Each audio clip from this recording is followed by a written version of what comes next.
The gunshot echoed through the marble corridors of Seoul's most luxurious shopping mall like thunder trapped in a cage. Glass exploded from the Cartier storefront. Women in designer heels stumbled over each other, their screams piercing the air as panic consumed the third floor like wildfire. A second shot rang out, then a third. Amara Johnson's coffee cup slipped from her hand, shattering against the polished floor. Her body moved on instinct, dropping behind a marble pillar as her mind tried to catch up with reality. This wasn't supposed to happen. Not here. Not in the glittering heart of Gangnam where everything was supposed to be safe, sanitized, perfect. Another shot, closer this time. Through the chaos of stampeding shoppers, Amara saw them. 5 men in black suits, moving with terrifying precision through the luxury corridor. 3 of them were already on the ground, crimson pools spreading beneath designer labels. The remaining 2 were running, weapons drawn, returning fire at unseen enemies near the parking garage entrance. Then she saw him. A man in a charcoal suit collapsed against a pillar 20 feet away, his white shirt blooming red like a grotesque flower. His hand was pressed against his side, but blood seeped between his fingers with each labored breath. He was trying to reach for something on the ground. A photograph. Even from a distance, Amara could see the image of a small girl, maybe 5 years old, her smile frozen in a moment of pure joy. The man's lips moved. He was saying something. A name, perhaps. His hand trembled, stretching toward the photo, but he couldn't reach it. The strength was leaving his body with each drop of blood that stained the marble beneath him. Mall security sprinted past without stopping. Their radios crackled with urgent Korean phrases Amara couldn't fully understand, but she knew the tone. Evacuate. Leave. Run. Everyone was running. Everyone except her. If you're already hooked by this story, hit that subscribe button and turn on notifications so you never miss our incredible true stories. Drop a comment below telling us what you would do in this situation. Would you run, or would you stay? Amara's nursing instructor's voice echoed in her mind from 3 years ago, back in Lagos before everything changed. When you take the oath, you become something more than yourself. You become hope when there is none. You become courage when everyone else runs. The man's eyes were closing. His hand fell away from the wound, dropping lifelessly to his side. The photograph lay just inches from his fingertips, impossibly far. Amara stood up. Her legs moved before her brain could argue, before fear could root her in place, before common sense could remind her that she was alone in a foreign country, that she had just witnessed a gang shooting, that the smart thing to do was run like everyone else. But Amara Johnson had never been good at doing the smart thing. She sprinted across the open space, her sneakers squeaking against marble slick with blood. She dropped to her knees beside the man, her hands immediately going to his wounds. 2 gunshots, one in the upper right chest, one in the abdomen.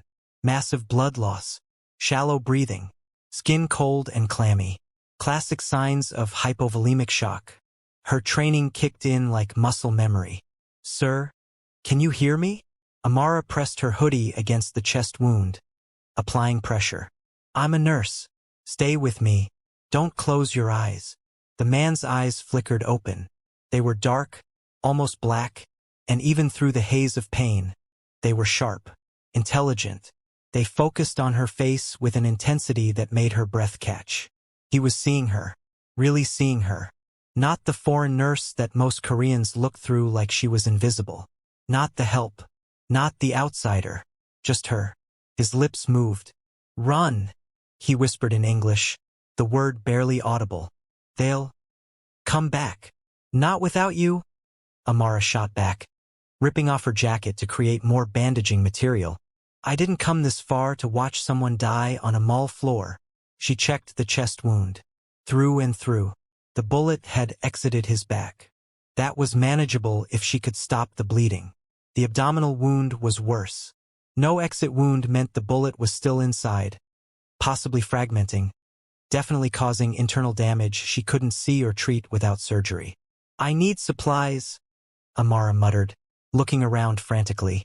The luxury stores surrounded them like monuments to excess.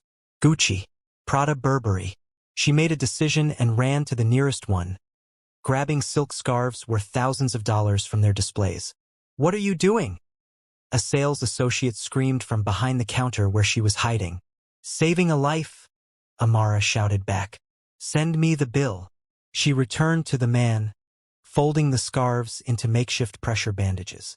Her hands worked with practiced efficiency, but her heart was hammering against her ribs. She treated trauma before during her rotation in Lagos General Hospital, but never like this. Never while the threat of violence still hung in the air like smoke. The man's breathing was getting worse. Rapid. Shallow. His lips were turning blue. "Stay with me," Amara commanded. Her voice firm despite the fear coursing through her veins. "What's your name? Tell me your name." "Min-jun," he gasped. Kang. "Min-jun. Okay, Min-jun.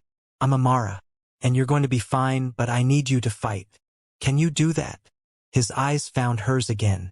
There was something in them now. Confusion, maybe, or disbelief. Why was this stranger helping him? Why wasn't she running like everyone else? Then Amara heard it. Footsteps. Slow. Deliberate. Coming from the parking garage entrance. Her blood turned to ice. 3 men emerged from the shadows, moving like predators who knew their prey was already wounded. They each held guns, and they were systematically checking the bodies on the floor, making sure their work was complete. Amara's mind raced. Hide. She needed to hide. Needed to make them think Min-jun was already dead. She grabbed her jacket and draped it over Min-jun's face and upper body, obscuring the wounds and the blood. Then she positioned herself beside him, slumping against the pillar as if she too had been caught in the crossfire. She let her body go limp, her eyes half closed, her breathing shallow. The footsteps got closer. She could hear their voices now, speaking in rapid Korean. "Make sure the bastard is dead. Boss wants confirmation. Check them all. Leave no witnesses." Amara's heart was pounding so hard she was certain they could hear it. The footsteps stopped right beside her. She could see the man's shoes. Expensive Italian leather, polished to a mirror shine, now spattered with blood. This one. A pause. "And there's a woman. Please don't check. Please don't check. Please don't check." Someone kicked Min-jun's leg. No response. She'd coached him with her eyes during those last seconds before she played dead. Don't react. Don't move. Don't breathe if you can help it. Dead. Looks like it. Another pause. Why is she covering him? Panic flared in Amara's chest. They noticed. Of course they noticed. Think. One of the men knelt beside her. She could smell cigarette smoke and gunpowder on his clothes. His hand reached toward her face. Amara made a split-second decision. She let out a terrified whimper, her eyes flying open, her body convulsing with theatrical fear. "Please," she gasped in English, deliberately slurring her words, playing up her African accent. "Please don't hurt me. I was just shopping. He fell on me when the shooting started. I don't know him. I don't know anything. Please, I have a mother. Please don't kill me." Tears streamed down her face. Some were real. Most were real. The man studied her for a long moment. His eyes were cold, calculating, measuring whether she was a threat. "You see who shot?" he asked in broken English. Amara shook her head frantically. No, I just hide. I don't see anything. I just want to go home. Please." One of the other men spoke urgently in Korean. "We need to move. Police are almost here. I can hear the sirens." The man standing over Amara pressed his foot down on Min-jun's chest, right over the wound, testing for a reaction. Min-jun didn't move, didn't flinch. Either he was unconscious or he had inhuman self-control. "He's gone," the man finally said. "Let's move." They walked away. Amara counted their footsteps. 10, 20, 30. The parking garage door slammed shut. She counted to 5, then 10. Then she threw off the jacket. "Min-jun." She pressed her fingers to his neck. There. Faint but there. A pulse. "Oh, thank God. Stay with me. Help is coming." She reapplied pressure to the wounds, checking his vitals constantly. His breathing was dangerously shallow. His skin was cold as ice. He was going into shock, and she had no fluids, no oxygen, no equipment. Just her hands and her knowledge and sheer desperate will. "You don't get to die," Amara said, her voice cracking. "I didn't risk my life playing dead next to you just so you could give up. You hear me? That little girl in the photo needs you. So you fight." Sirens wailed outside, getting closer. Red and blue lights flashed through the mall's glass ceiling. "That's it," Amara whispered. "Help is here. Just hold on a little longer." Paramedics burst through the entrance, their equipment rattling. The lead paramedic took one look at the scene and started barking orders in Korean. When he saw Amara, he switched to English. "What we have?" Amara rattled off the information like she was presenting a case study. 2 GSWs. One through and through upper right chest with possible pneumothorax. Second is abdominal, bullet retained, significant internal hemorrhaging. He's been down approximately 9 minutes. I've maintained pressure on both wounds. Blood pressure is dropping, pulse is thready. He needs immediate surgical intervention. The paramedic's eyes widened with respect. "You medical? Nurse. Seoul Metropolitan Hospital. You saved his life," the paramedic said as his team loaded Min-jun onto a stretcher. "Without your intervention, he'd be gone." As they lifted Min-jun, his hand fell open. The photograph slipped out, falling to the blood-stained marble. Amara picked it up carefully. On the back, written in Korean, "Daddy, I love you, me son." Her heart clenched. This dangerous man, this person that armed men had tried to kill, had spent his potentially last moments reaching for a photo of his daughter. "I'm coming with you," Amara said, her tone brooking no argument. The paramedic started to protest, but something in Amara's eyes stopped him. Maybe he saw the determination there. Maybe he recognized that she'd already gone too far to turn back now. "Okay, nurse, let's go." The ambulance ride was a blur of frantic medical intervention. Amara assisted, her training overriding her exhaustion and shock. She held IVs steady while the vehicle careened through Seoul traffic. She monitored vitals. She kept pressure on the wounds. And through it all, she held onto that photograph like a talisman. Min-jun's eyes opened briefly during the ride. They found Amara's face in the chaos, and his lips moved. Why? The question hung between them, heavy with meaning. Why had she helped? Why had she risked her life? Why had she stayed when everyone else ran? "Because someone needed to," Amara said simply. "Now save your strength." His hand moved slightly, and she realized he was looking for the photograph. She held it up so he could see it. "Me son," Amara said softly. "Your daughter. I have her picture safe. She's beautiful." Tears leaked from the corners of his eyes. "Tell her yourself when you wake up," Amara continued. "But first you need to survive surgery. Deal?" The faintest nod. Then his eyes closed again as the ambulance screeched to a halt at Asen Medical Center. The trauma team was waiting. They swept Min-jun away in a controlled chaos of medical efficiency, leaving Amara standing in the emergency bay covered in his blood, shaking from adrenaline crash. A young Korean man ran up to her.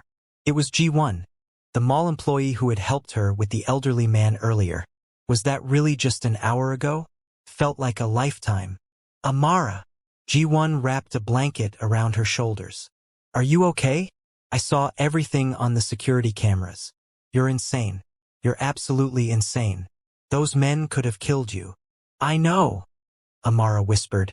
"Ji-won, what did I just do? You saved someone's life. But those men wanted him dead. What if they come back? What if they find out I helped him?" Before Ji-won could answer, 2 police officers approached. The lead officer was older, his face weathered and serious. "Are you the woman who administered first aid at the mall?" Amara nodded, her voice suddenly failing her. "I need you to come with me. We have questions about the incident. And about the man you saved." "Is she in trouble?" Ji-won asked, stepping protectively closer to Amara. The officer's expression was unreadable. "That depends on what she knows about Kang Min-jun." "Who?" Amara asked, though dread was already settling in her stomach like lead. The man you saved. He's the head of one of Seoul's most powerful crime organizations. He's what you might call a mafia boss. The world tilted. Amara's knees nearly gave out. Ji-won caught her arm, steadying her. What? The word came out as barely a whisper. The officer gestured toward a waiting police car. Come with us, Ms. Johnson. We have a lot to discuss. Before we continue with what happens next, make sure you like this video if you're enjoying the story so far. And don't forget to comment below with your predictions. Do you think Amara made the right choice? What would you have done? The interrogation room was exactly like the ones Amara had seen in American crime dramas. Stark, cold, a metal table bolted to the floor, 2 chairs, a mirror that was obviously one-way glass. The officer who had brought her in introduced himself as Detective Park, and his partner was Detective Kim, a younger woman with sharp eyes that seemed to catalog every one of Amara's nervous movements. Am I under arrest? Amara asked, her voice steadier than she felt. No, Detective Park said, settling into his chair. But we need to understand what happened at the mall. And we need to know about your relationship with Kang Min-jun. I don't have a relationship with him. I'd never seen him before today.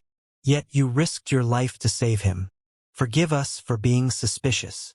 Amara took a deep breath, trying to organize her thoughts. I'm a nurse. I was at the mall on my day off. There was shooting. I saw a man dying. I helped him. That's all. That's all. Detective Kim leaned forward. Ms. Johnson, do you understand who Kang Min-jun is? He's not just some businessman. He controls half the illegal gambling operations in Seoul. He's suspected in at least a dozen murders. His organization traffics in everything from counterfeit goods to protection rackets. And you just happened to save his life. I didn't know any of that, Amara protested. I saw a man bleeding out. I saw him reaching for a photograph of his daughter. I saw someone who was going to die if nobody helped. That's what I saw. Detective Park studied her for a long moment. The rival gang members who shot him. They returned to make sure he was dead. But you convinced them he was already gone. That took quick thinking. Impressive for someone who claims to have just stumbled into this situation. I was terrified, Amara said honestly. I thought they were going to kill us both. I did what I had to do to survive. Tell us exactly what you told them. Amara recounted the conversation, watching as the detectives took notes. When she finished, Detective Park sat back in his chair. You're either very brave or very foolish, Ms. Johnson. Possibly both. I'm just a nurse who couldn't watch someone die. Noble, Detective Kim said, though her tone suggested she wasn't entirely convinced. But nobility can be dangerous in Seoul's underworld. You've inserted yourself into a gang war. The people who tried to kill Kang Min-jun won't be happy he survived. And when they find out you're the reason he's alive, they'll come for you.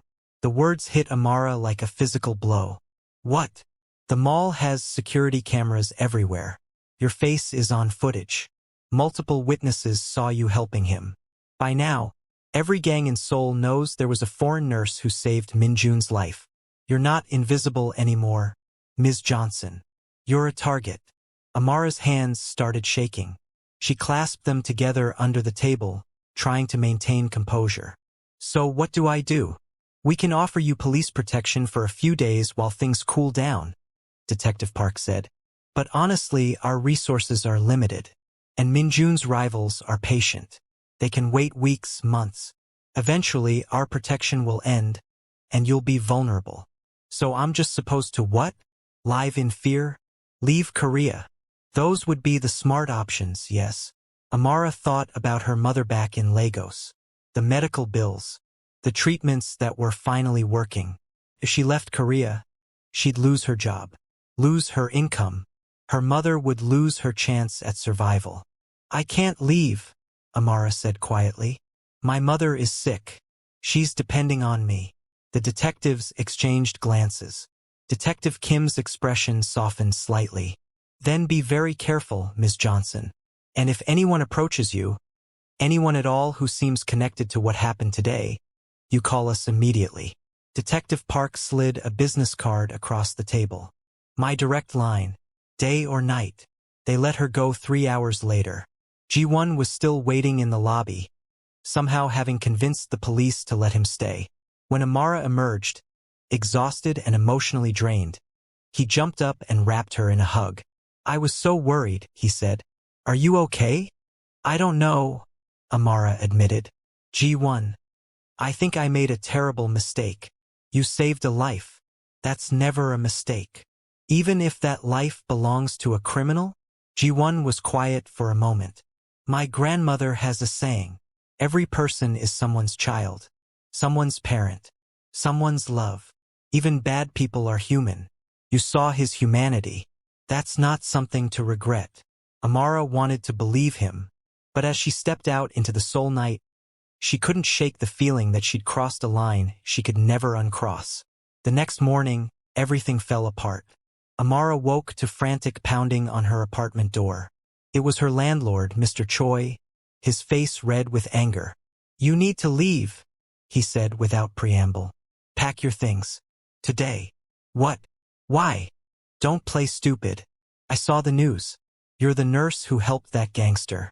I won't have that kind of trouble in my building. You have until tonight." "Mr. Choi, please. I have nowhere else to go." "I can explain." "No explanations. Tonight, or I call immigration and report that you're causing public disturbances." The door slammed in her face. Amara stood there, stunned. Then her phone rang. It was Nurse Supervisor Kim from Seoul Metropolitan Hospital. "Ms. Johnson, we need you to come to the hospital immediately. There's been a situation." The situation was her termination. Effective immediately. No notice. No severance pay. "We can't risk the hospital's reputation," Supervisor Kim said, not meeting Amara's eyes. "You're connected to criminal activity. Patients are already calling, saying they don't feel safe if you're treating them. The board made the decision this morning." "I helped someone who was dying," Amara protested, her voice rising. "That's literally my job. Your job is to represent this hospital professionally. You failed to do that. Security will escort you out." Amara cleaned out her locker in a daze. 3 years in Seoul. 3 years of working double shifts, of enduring casual racism and microaggressions, of sending every spare one back to Lagos for her mother's treatment. 3 years, and it all collapsed in less than 24 hours. She was escorted out through the staff exit like a criminal. Some of her co-workers wouldn't even look at her. Others whispered as she passed. Only one person, a young nurse named Soo-jin, touched her arm sympathetically as she left. "I'm sorry," Soo-jin whispered. "This isn't fair." "Fair? Nothing about this was fair." Amara went back to her apartment to pack. She had nowhere to go. No job. No home. Soon no visa. She sat on her bed and called her mother. But she couldn't bring herself to tell her the truth. Instead, she lied. Said everything was fine. Said the money would keep coming. Said not to worry. When she hung up, she buried her face in her hands and finally let herself cry. That's when her doorbell rang. Amara wasn't expecting anyone. For a paranoid moment, she wondered if it was Min-jun's rivals coming to finish what they'd started. But when she looked through the peephole, she saw a man in an expensive suit, gray at the temples, holding a briefcase. He looked more like a lawyer than a gangster. She opened the door cautiously, keeping the chain lock engaged. "Ms. Amara Johnson?" the man asked in perfect English. "Who's asking?" "My name is Director Han. I work for Kang Min-jun. He would like to speak with you." Every instinct screamed at Amara to slam the door. But something stopped her. Curiosity, maybe, or the reckless desperation of someone who had nothing left to lose. "Is he out of the hospital already?" He checked himself out against medical advice this morning. "He's recovering at a secure location. Please, Ms. Johnson." He insisted I find you. He said it was urgent. Amara looked at her half-packed apartment, at her empty future, at the business card Detective Park had given her, sitting on the counter. She made a decision that was probably going to get her killed. "Give me 5 minutes to change." Director Han drove her to an address in Gangnam, pulling into the underground garage of a gleaming high-rise building. They took a private elevator to the penthouse floor. Two men in black suits flanked the entrance to the penthouse, their jackets bulging with what were obviously weapons. They patted Amara down professionally before allowing her inside. The penthouse was enormous. Floor-to-ceiling windows overlooked Seoul's skyline. Modern art hung on the walls. Everything was sleek, expensive, perfect. And in the center of it all, sitting in a leather chair with his torso wrapped in bandages, was Kang Min-jun. He looked terrible. His face was pale, drawn with pain. But his eyes were alert, that same sharp intelligence she'd seen on the mall floor. When he saw her, something flickered across his expression. Relief, maybe. "Ms. Johnson," he said in English, his accent thick but comprehensible. "Please sit." Amara sat on the edge of a white couch, her body tense and ready to bolt. "You look like you want to run," Min-jun observed. "I'm deciding if I should," Amara admitted. A slight smile tugged at his lips. "Honest. I appreciate that." He gestured to Director Han, who poured 2 glasses of water and set them on the coffee table before discreetly withdrawing. "I owe you my life," Min-jun continued. "The doctors said without your intervention, I would have bled out before the ambulance arrived. They said your quick thinking with the rival gang members saved us both. So I owe you twice." "I don't want anything from you," Amara said quickly. "I just did what any nurse would do." "No," Min-jun said firmly. "Any nurse would have run like everyone else. You didn't. You stayed. You risked your life. For a stranger. For someone who, as you now know, is not a good man." "I don't know what you are," Amara said. "I only know what I saw. A father reaching for his daughter's photo." Something painful crossed Min-jun's face. "Mi-sun. My daughter. She died 2 years ago. Leukemia. I had all the money in the world, but I couldn't save her." His hand unconsciously moved to his chest, where Amara knew he'd been keeping the photograph. "When I was shot, I thought I would die reaching for her, that I would die without ever seeing her again. And then you were there." "I'm sorry about your daughter," Amara said softly. "No parent should lose their child." "No," Min-jun agreed. "But life is not fair, as I'm sure you've learned. Director Han tells me you've lost your job, your apartment, that your reputation is destroyed because you saved my life." Amara's jaw tightened. "I'll figure it out. You saved my life. I've destroyed yours. This is unacceptable to me." "What are you saying?" Min-jun leaned forward, wincing slightly at the movement. "I'm saying I want to fix this. I want to give you what you've lost. More if you'll accept it." "I don't want your money," Amara said. "I don't want anything from your world." "My world," Min-jun repeated. "You say that like you have a choice. Ms. Johnson, the moment you saved me, you entered my world whether you wanted to or not. The Kim family, the ones who shot me, they won't forget that you helped me survive. Right now, they're looking for you. And when they find you, they won't be merciful." Fear spiked through Amara's chest. "The police said they'd protect me." "The police can't protect you from the Kim family. No one can. Except me. So what are you offering? To be your prisoner?" "I'm offering you protection. A job. Purpose. You're a nurse, yes? I own a medical facility. Legitimate. It provides care to underserved communities who can't afford Seoul's hospital prices. I need someone to run it. Someone with integrity. Someone who actually cares about saving lives." Amara stared at him. "Why would you trust me with that?" "Because you saved me when you had no reason to. Because you've already proven you put human life above everything else. And because I owe you a debt I can never fully repay." "What about my mother? She's sick in Nigeria. I need to send money for her treatment." "I'll handle it. Tell me her doctors. Her hospital. I'll make sure she gets the best care money can buy. Consider it done." It was too much. Too fast. Amara's head was spinning. "I need time to think." "You don't have time," Min-jun said, not unkindly. "The Kim family knows where you lived. They know where you worked. They're hunting you right now. In 1 hour, maybe 2, they'll find you. You have a choice. Come under my protection or spend the rest of your life running. What will it be?" Amara thought about her mother, about the medical bills, about being alone and homeless in a foreign country, about the rival gangsters who wanted her dead for the crime of compassion. She thought about that little girl in the photograph, and the father who still carried her memory close to his heart. "If I do this," Amara said slowly, "I have conditions.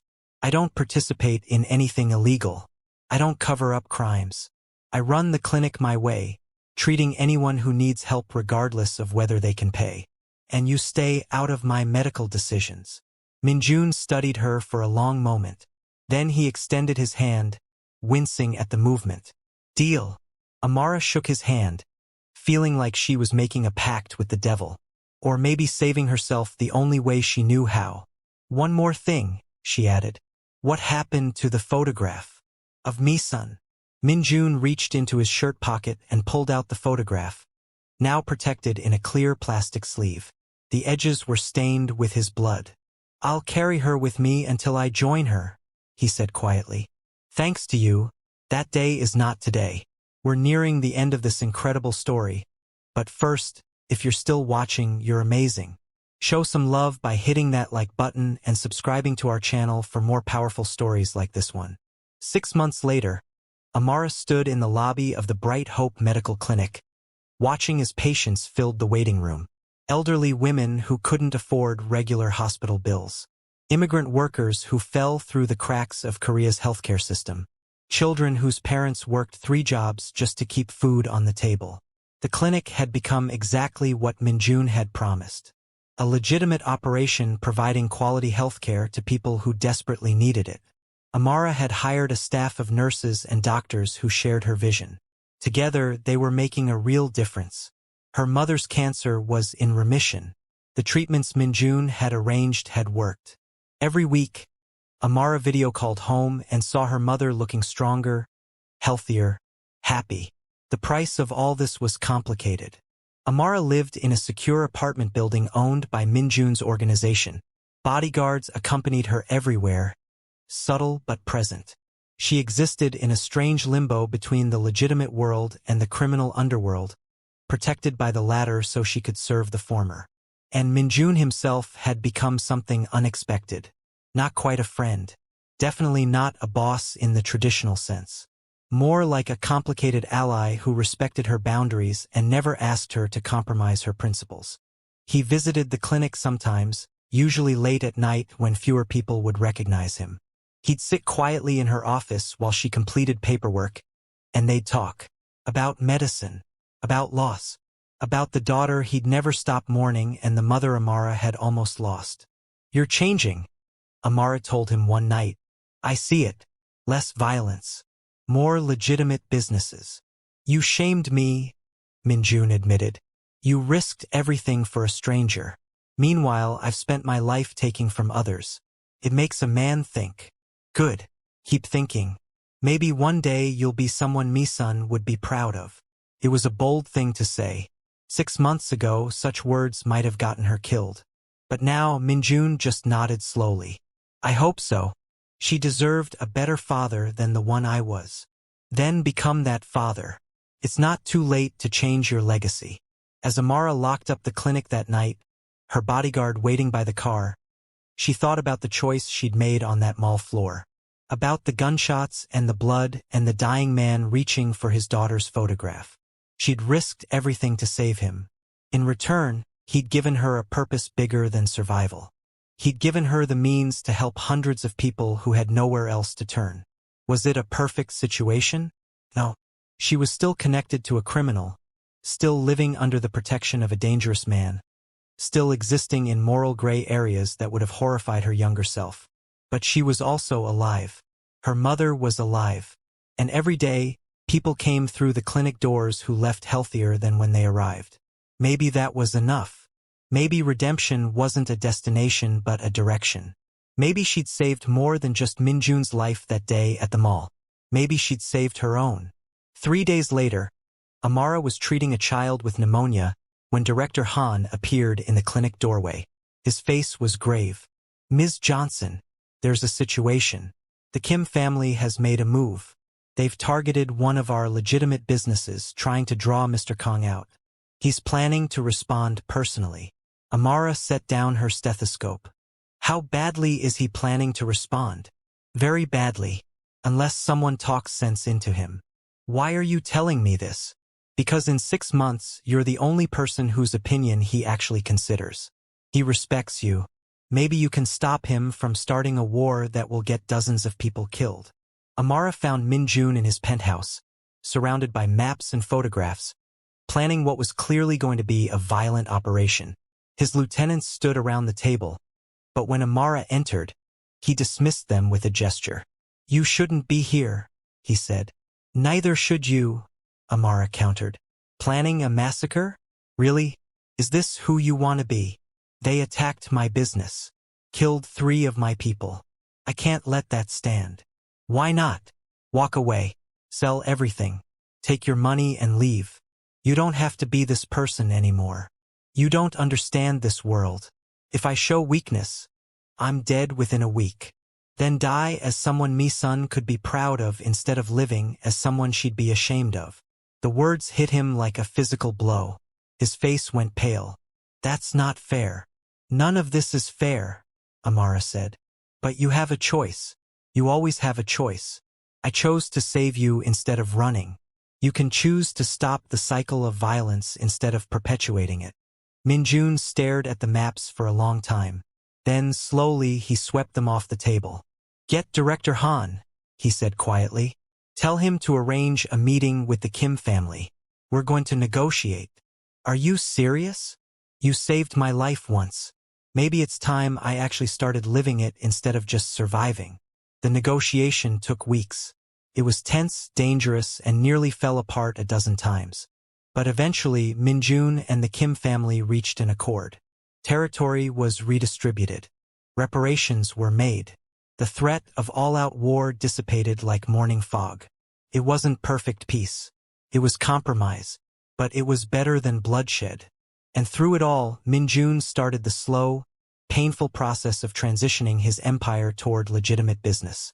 It would take years, maybe decades. Maybe he'd never fully escape his past. But he was trying. And for Amara, that was enough. 1 year after the shooting, Amara and Min-jun stood together at a charity gala. The Bright Hope Medical Clinic was being honored for its work in underserved communities. Amara wore a beautiful dress that Min-jun's people had insisted she needed.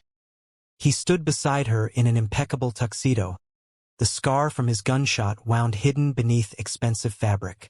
As they posed for photographs, a reporter asked the question everyone wanted to know. Mr. Kang, they say you're a changed man, that you're going legitimate.